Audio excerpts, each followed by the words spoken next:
کفیل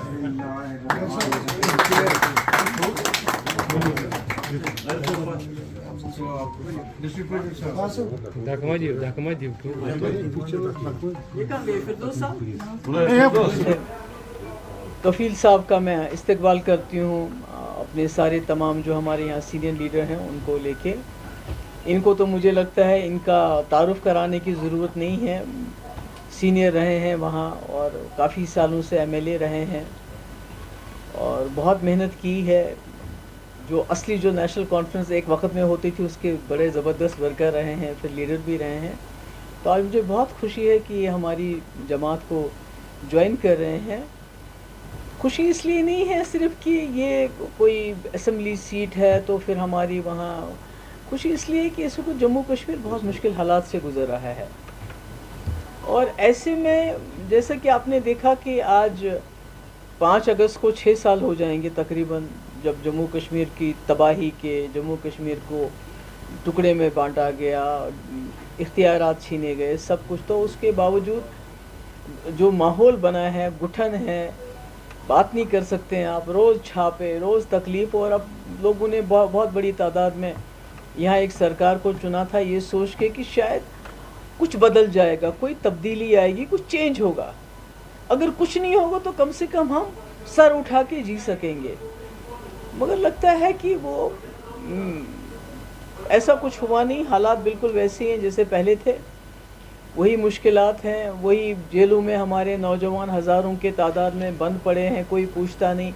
اگر کوئی بڑا سیاسی لیڈر ہے وہ بھی بہت سب تکلیف میں ہیں جن کے بارے میں سنتی ہوں. کسی کو کینسر ہے, کسی کو اور کوئی تکلیف ہے, مگر کبھی نہ کبھی ہم ان کی بات کرتے ہیں. مگر جو عام کشمیری جیلوں میں ہیں ان کی بات کوئی نہیں کرتا ہے. جو غریب ہیں, جو جن کے ماں باپ وہاں جا کے کیس بھی نہیں لڑ پاتے. ہم نے کوشش کی تھی, یہ ہمارے جو ایڈوکیٹ ہیں, ہمارے لائر ہیں سپریم کورٹ کے مجید صاحب, ان کے ذریعے کہ ہمیں پتہ لگے کہ جموں کشمیر کے جو نوجوان ہیں جیلوں میں کتنے ہیں, باہر کی جیلوں میں کتنے ہیں, تاکہ ہم کسی طریقے سے جہاں ہو سکے ہمیں ان کو مدد کر سکے, ان کو کیس لڑنے میں ان کو تھوڑا سا مدد کر سکے. پر کوئی ہمیں لسٹ نہیں دیتا, کوئی بتاتا نہیں, اس کے بارے میں انفارمیشن نہیں دیتے ہیں.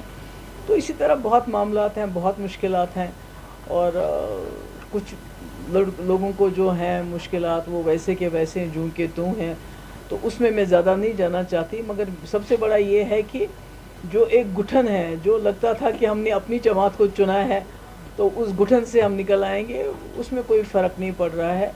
بدقسمتی سے جو سرکار بنی ہے وہ زیادہ تر یہی ہے کہ پٹواری کی ٹرانسفر میں نہیں کر سکتا, بی ڈی او کی ٹرانسفر کون کرے گا, ایل جی صاحب کریں گے کہ ہم کریں گے, اسی میں پھنسے ہوئے ہیں. باقی نقصان جو ہو رہا تھا مائنس کا, ہماری جو ریت باجری ہمارے دریا خالی کیے جا رہے ہیں, انوائرمنٹ برباد ہو رہی ہے, بجلی دن بدن مہنگی ہوتی جا رہی ہے, غریب کی قبر جو ہے ٹوٹ رہی ہے, بہت مشکلات ہیں. اس میں کوئی ازالہ نہیں ہوا.